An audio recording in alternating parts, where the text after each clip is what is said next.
to our journey through the world of penicillins. In this segment, we'll explore semi-synthetic penicillins and the key modifications that enhance their properties. The focus of these modifications is to introduce electron withdrawing groups near the carbonyl, effectively reducing acid hydrolysis and improving oral bioavailability. Let's begin with the prominent examples, ampicillin and amoxicillin. Ampicillin features a dialpha-aminobenzyl group represented as CHNH2, C6H5, as you see here. Amoxicillin, on the other hand, has a d-alpha-amino-p-hydroxybenzyl group noted as CHNH2, C6H4OH, as you see here. Both of these modifications lead to increased gram-negative coverage, thanks to their enhanced ability to penetrate bacterial porins. This makes them effective against a broader range of pathogens. Focusing on the heavyweights, amoxicillin and ampicillin. Let's break it down with some fun mnemonics to help you remember their key differences. The OH stands for oral and higher efficacy. Amoxicillin is great because it's effective when taken orally, making it super convenient for patients. Plus, it has a higher efficacy against certain bacteria compared to its counterpart. Ampilax reminds us that ampicillin laxo, meaning it's not as effective when taken orally. And it also lacks stability against those pesky beta-lactamases, which can break down the antibiotic before it does its job. However, it's important to note that they remain susceptible to beta-lactamases, the very enzymes that can inactivate them. To combat this, they are often combined with inhibitors like clavulinate, which protects them from degradation. Next, we have penicillin, a prodrug of ampicillin. Penicillin features a pivalloyloxamyl ester represented as following. This modification creates a lipophilic prodrug, significantly enhancing its oral absorption. The lipophilic nature allows it to traverse biological membranes more easily. Once administered, penicillin is hydrolyzed in vivo, releasing the active form, ampicillin, which then exerts its antibacterial effects. In summary, the modifications seen in semi-synthetic penicillins like ampicillin, amoxicillin, and penicillin illustrate the innovative approaches taken to enhance their efficacy and usability. By improving oral bioavailability and expanding their antibacterial spectrum, these drugs continue to play a vital role in modern medicine. Anti-staphylococcal penicillins. These modifications are designed to combat the challenges posed by beta-lactamase-producing bacteria. The key to these penicillins lies in their bulky R groups, which sterically hinder the binding of beta-lactamases, allowing them to maintain efficacy against resistant strains.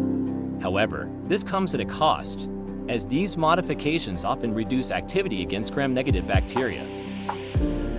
Let's begin with methicillin, a pioneer in this category, though it has been discontinued due to nephrotoxicity.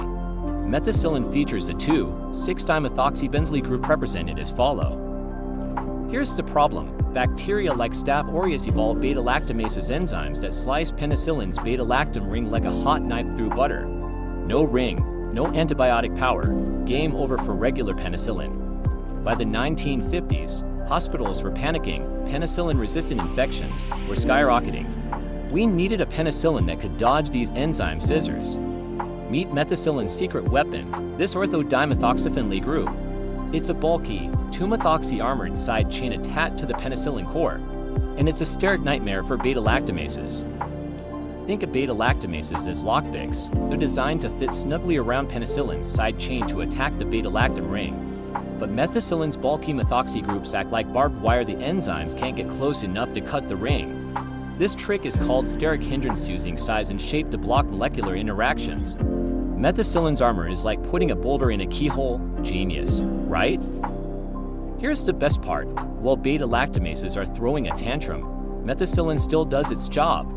It sneaks into bacteria, binds to penicillin-binding proteins PBPS, and stops peptidoglycan cross-linking. Split screen, bacterial cell wall crumbling versus intact human cells.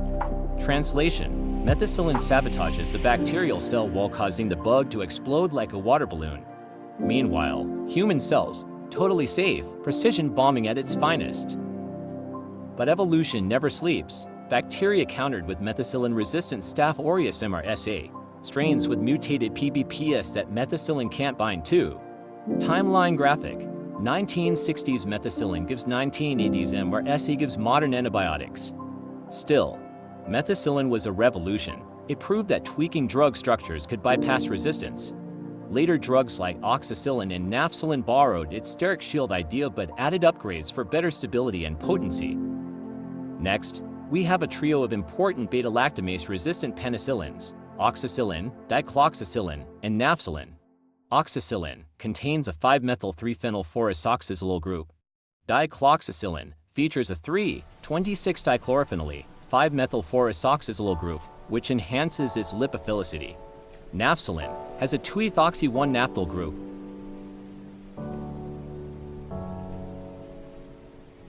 All three of these penicillins are beta-lactamase resistant, making them effective choices for treating infections caused by Staphylococcus aureus. Notably, dicloxacillin stands out with improved lipophilicity due to this dicloxacillin have increased oral absorption, allowing for more convenient administration compared to its counterparts. In summary, beta-lactamase-resistant penicillins represent a critical advancement in the fight against resistant bacterial infections. By employing bulky R groups to thwart the action of beta-lactamases, these antibiotics maintain their effectiveness against challenging pathogens, although they may sacrifice some activity against gram-negative bacteria.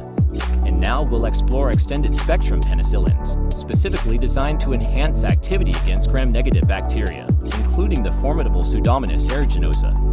These penicillins feature polar, ionized R groups that facilitate better penetration through the outer membranes of gram-negative bacteria, making them invaluable in treating serious infections. Let's begin with carbonicillin and ticarcillin. Carbonicillin has an alpha-carboxybenzyl group represented as CH-COOHC6H5 as follow.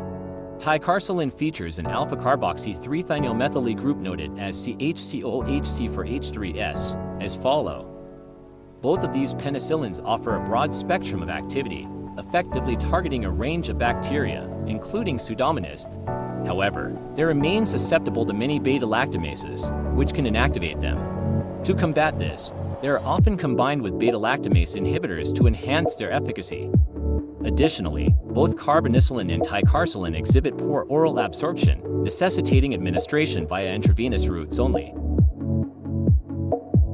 Next, we have piperacillin, recognized as the most potent anti-pseudomonal penicillin.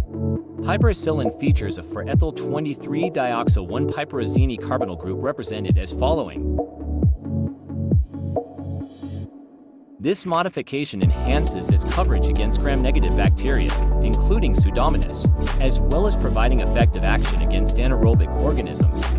Piperacillin is often paired with tazobactam, a beta-lactamase inhibitor, to further protect it from enzymatic degradation and broaden its therapeutic potential. In summary, extended-spectrum penicillins like carbonicillin, ticarcillin, and piperacillin represent a significant advancement in our ability to combat serious infections caused by gram-negative bacteria. By enhancing penetration and pairing with inhibitors, these antibiotics continue to play a crucial role in modern antimicrobial therapy. We'll highlight some key structural insights that define the effectiveness of these vital antibiotics. Let's begin with bulky R groups, such as those found in methicillin. These modifications provide beta-lactamase resistance, allowing the antibiotic to withstand the enzymatic degradation that can render other penicillins ineffective. However, this resistance comes with a trade-off. The increased steric hindrance may reduce gram-negative penetration, limiting the spectrum of activity against certain pathogens. Next, we have polar groups, exemplified by the NH group and ampicillin. These polar modifications enhance the antibiotic's ability to enter gram-negative bacteria through porins, facilitating access to the bacterial cell and improving its overall efficacy against a broader range of organisms. Finally, let's discuss electron withdrawing groups. These structural features can significantly enhance the stability of the beta-lactam ring. By reducing the susceptibility of the ring to hydrolysis, these modifications help maintain the antibiotic's activity in various environments, ensuring it remains effective in the face of bacterial defenses. In summary, The structural characteristics of penicillins ranging from bulky R groups to polar and electron withdrawing modifications play a crucial role in determining their antibacterial properties. Understanding these insights allows us to appreciate the intricate design of these antibiotics, their ongoing evolution in the fight against bacterial infections. Now we will move on to the question section.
Final boss challenge, did you smash this quiz?